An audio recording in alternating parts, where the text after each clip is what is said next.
కృతజ్ఞత స్తుతులు చెల్లించటము అదొక ఆయుధం. దేవుని వాక్యంలో చూచినట్లయితే యుద్ధోపకరణముల గురించి రాయబడి ఉన్నాయి, శరీర సంబంధమైనవి కాదు. మనము కృతజ్ఞత కలిగిన మనస్సుతో మనం జీవించినప్పుడు చాలా శక్తివంతమైన జీవితాన్ని మనం బ్రతుకుతూ ఉంటాము.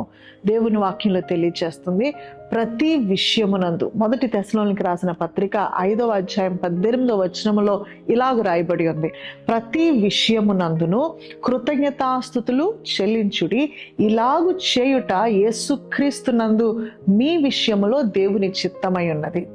చాలాసార్లు మనము లేని దాని గురించి పరితపిస్తూ ఉంటాం, లేని దాని గురించి దుఃఖపడుతూ ఉంటాం, ఉన్నదాన్ని అశ్రద్ధ చేస్తూ ఉంటాం, ఉన్నదాన్ని బట్టి కృతజ్ఞత లేని వారంగా, సంతోషం లేని వారంగా ఉంటూ ఉంటాం. ఇది క్రొత్తేం కాదు.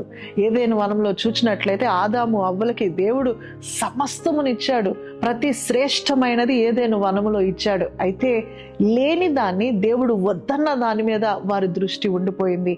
ఆ యొక్క మంచి చెడు జ్ఞానముల ఫలమిచ్చు చెట్టు ఏదైనా వనము మధ్యలో ఉంది.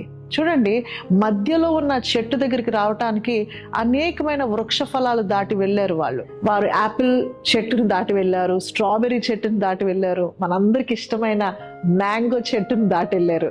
ఇవన్నీ వదిలేసి దేవుడు వద్దన్న దాన్ని వారు తినటానికి ఇష్టపడ్డారు. దేవుడు ఇచ్చిన దాన్ని ఆస్వాదించలేకపోయారు.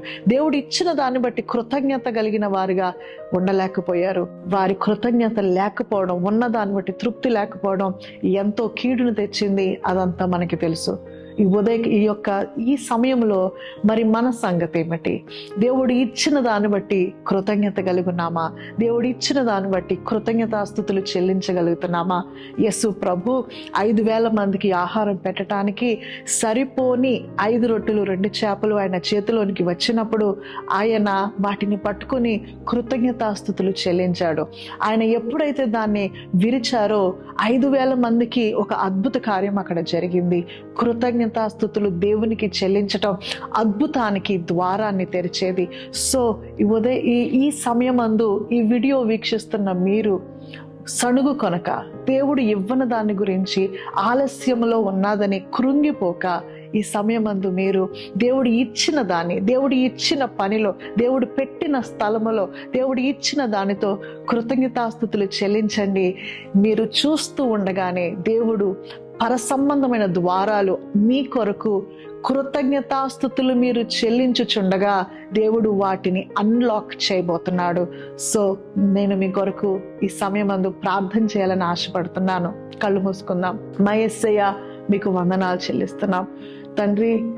అసంతృప్తితో మేము బ్రతకటం నీకు ఇష్టం లేదు. సంతోషముతోనూ ఆనందముతోనూ కృతజ్ఞతతోనూ బ్రతకటం వల్ల మాకు వచ్చే ఆశీర్వాదాలు నాయనా నీ వాక్యము ద్వారా మాకు తెలియచేస్తావు. నా ప్రభువా, బైబిల్ గ్రంథంలో ఎంతో మంది నాయన కృతజ్ఞతాస్తుతులు చెల్లించటం బట్టి నీ ఎడల నాయన వారి విశ్వాసాన్ని చాటారు. దాన్ని బట్టి ఎన్నో గొప్ప కార్యాలు వారు అన్లాక్ చేయగలిగారు. ఈ ఉదయకాల సమయమందు నాయన ఈ వీడియో వాచ్ చేస్తున్న నీ బిడ్డలు ఎవరెవరైతే అసంతృప్తితో ఉన్నారో వారి దృష్టిని లేని దాని మీద నుండి తొలగించి నువ్వు అనుగ్రహించిన దాన్ని బట్టి కృతజ్ఞత కలిగిన వారుగా వారి దృష్టిని మలుచుచుండగా ప్రభువా, ఒక నూతనమైన ద్వారములు, నీ నూతనమైన కార్యములు వారి జీవితంలో అన్లాక్ చేయమని ప్రార్థన చేస్తున్నాం. నీ సన్నిధి, నీ ముఖ కాంతి వారి మీద ప్రకాశింప చేయమని ఈ వీడియో వాచ్ చేస్తున్న వారందరి జీవితంలో నీ అద్భుతమైన కార్యం జరిగిస్తున్నందుకు నీకు ముందుగానే వందనాలు చెల్లిస్తూ యేసయ్య నామమున అడిగి ప్రార్థన చేయుచున్నాము తండ్రి. ఆమెన్. God bless you.